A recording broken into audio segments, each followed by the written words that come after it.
नमस्कार दोस्तों, मैं आशुतोष तिवारी आज आप लोगों के बीच प्रश्नों की एक श्रृंखला लेकर उपस्थित हूँ, जिसमें आप लोग देख रहे होंगे आपके सामने कुछ आकृतियां बनी हुई हैं, जिनमें हमें त्रिभुजों की संख्या ज्ञात करनी है। तो मैंने अपने पिछले दो वीडियो में आप लोगों को ये बताया एक मुखी दो मुखी। तो आज हम लोग बात करेंगे, दोनों वीडियो का समाहित रूप है, एक ही जगह दोनों को व्यवस्थित किया गया है, एक मुख वाले प्रश्न और दो मुख वाले, जहां पर त्रिभुजों के पास एक मुख होगा या दो मुख होगा। तो आइए देखते हैं कैसे प्रश्न करते हैं। पहले आपके सामने यहां पर 6 प्रश्न है, जिसमें मुखों की संख्या 1 है, शीर्षों की संख्या 1 है। जिसमें शीर्षों की संख्या 1 होती है, उनकी फितरत भी 1 होती है। जिस प्रकार से व्यक्तियों का मुख अगर 1 है तो उनकी फितरत भी 1 ही होती है।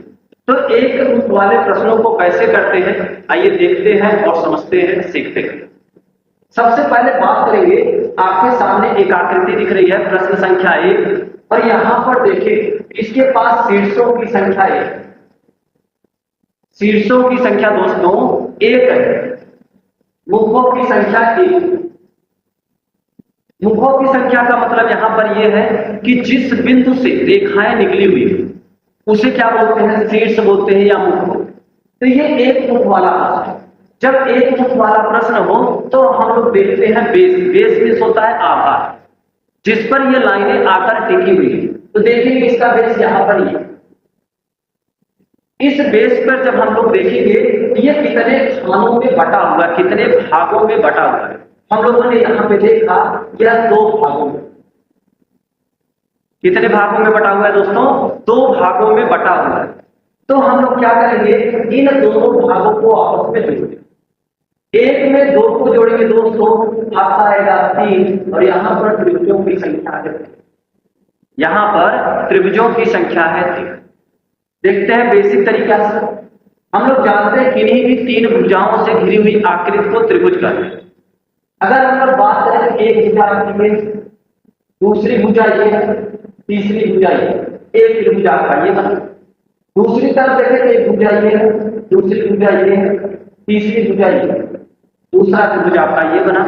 एक बनेगा आपका ये बड़ा वाला, एक भुजा, 2 भुजा। तो पेपर में दोस्तों हमें समय बचाना होता है, चुराना होता है।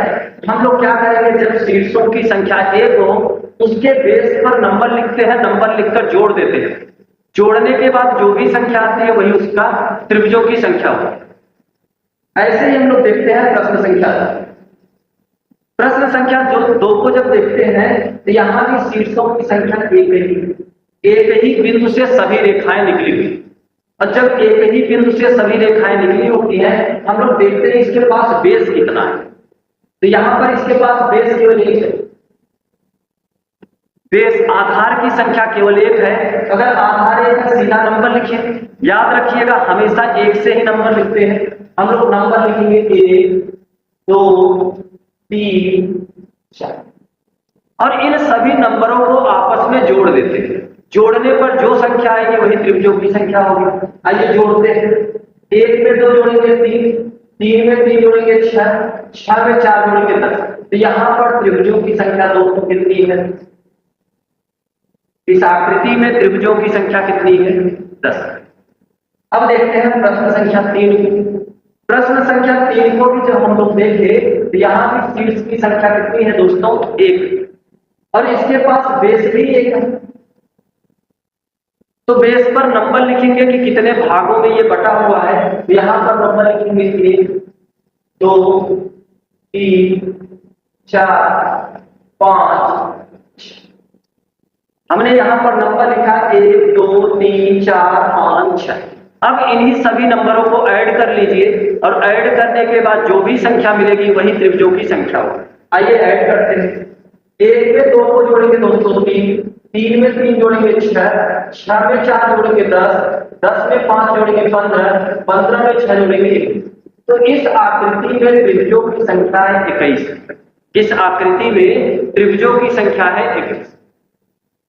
इसी प्रकार हम लोग चलते हैं अगले प्रश्न पर, प्रश्न संख्या 4। प्रश्न संख्या 4 की बात करें तो यहाँ पर जब हम लोग ध्यान से देखते हैं तो यहाँ भी शीर्षों की संख्या एक ही बिंदु से रेखाएं गई।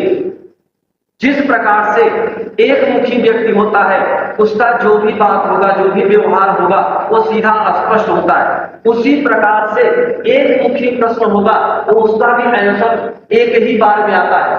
आप नंबर लिखिए, नंबर लिखने के बाद ऐड कर दीजिए, ऐड करने के बाद जो भी संख्याएं मिलती है वही आपके त्रिभुजों की संख्या। तो दोस्तों जब ये देखते हैं हम लोग तो यहाँ पर आपका शीर्ष एक है और इसके पास बेस की बात करें तो बेस 2, एक बेस आपका ये वाला है और दूसरा बेस भी। जब एक से अधिक बेस हो तो हम ये याद रखेंगे कि बेस पर सदैव एक से ही नंबर लिखना शुरू करते हैं, हमेशा एक से ही नंबर लिखते हैं। तो पहला बेस दोस्तों आपके पास एक, इस पे नंबर लिखेंगे 1 2 3 4, इसको आपस में जोड़ेंगे, 1 में 2 को जोड़ा 3, 3 में 3 को जोड़ा 6, 6 में 4 को जोड़ा 10। इस आधार से हमें त्रिभुजों की संख्या मिली 10। कितनी मिली दोस्तों? 10। अब जब हम लोग और देखिए आगे, हमें एक बेस और दिखाई दिया, एक आधार और दिया, तो इस आधार पर भी हमेशा एक से ही नंबर लिखेंगे, 1 2 3 4 और इसको भी क्या करेंगे आपस में जोड़ देंगे, 1 में 2 को जोड़ेंगे 3, 3 में 3 को जोड़ेंगे 6, 6 में 4 को जोड़ेंगे 10। इस बेस से भी मिला कितना? अब क्या करेंगे, दोनों आधार से जो नंबर मिला उसको आपस में 10 में 10 को जोड़ेंगे दोस्तों वो आएगा 20। तो इस आकृति में प्रश्न संख्या 4 में त्रिभुजों की संख्या 20 है। त्रिभुजों की संख्या कितनी है? 20। ऐसे ही हम लोग देखेंगे प्रश्न संख्या 5। प्रश्न संख्या 5 की बात करें, ये भी एक मुख वाला प्रश्न, इसके पास भी सिरों की संख्या कितनी है? 1। तो हम लोग बेस पर नंबर लिखेंगे, पहला बेस आपका ये नंबर लिखेंगे 1 2 3 4 5। दूसरा बेस देखें दोस्तों, दूसरा बेस आपका ये वाला है, तो यहां भी नंबर लिखेंगे 1 2 3। बात करते हैं तीसरे बेस की, तो तीसरा बेस आपका ये, याद रखना दोस्तों सदैव एक से ही नंबर लिखते हैं। जितने बेस होंगे, जितने आधार होंगे वहां पर सदैव एक से ही नंबर लिखें।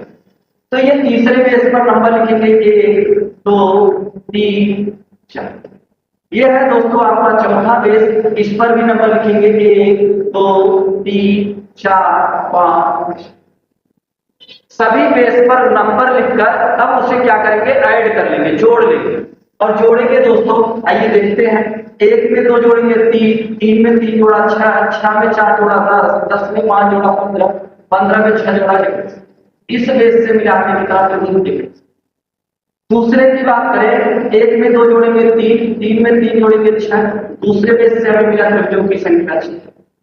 तीसरे बेस की बात करें, 1 में 2 जोड़ेंगे 3, 3 में 3 जोड़ेंगे 6, 6 में 4 जोड़ेंगे 10। तीसरे बेस में हमें त्रिभुजों की संख्या मिली 10। चौथे बेस की बात करें, 1 में 2 जोड़ेंगे 3, 3 में 3 जोड़ेंगे 6, 6 में 4 जोड़ेंगे 10, 10 में 5 जोड़ेंगे 15, 15 में 6 जोड़ेंगे। तो यहाँ पर त्रिभुजों की संख्या कितनी है? अब इन्हीं सभी नंबर को, इन सभी नंबर को आपस में जोड़ें। आइए जोड़ते हैं। 21 में 6 जोड़ेंगे 27 बनेगा। 21 में जब हम 6 को जोड़ेंगे 27 बनेगा। 27 में 10 को जोड़ेंगे दोस्तों तो 37 बनेगा। और 37 में 1 जोड़ेंगे तो 38 बनेगा। और 38 में 20 जोड़ देंगे तो हमारा कितना बन जाएगा? 38 में 20 जोड़ देंगे तो हमारा 58। तो यहाँ त्रिभुजों की संख्या कितनी है दोस्तों? 58। यहाँ पर त्रिभुजों की संख्या कितनी है? 58। एक बार फिर से जोड़ते हैं। 21 में 6 जोड़ेंगे 27, 27 में 10 जोड़ेंगे 37, 37 में 1 जोड़ेंगे 38, 38 में 20 जोड़ देंगे आपका हो जाएगा 58। तो प्रश्न संख्या 5 में त्रिभुजों की संख्या कितनी आई दोस्तों? 58।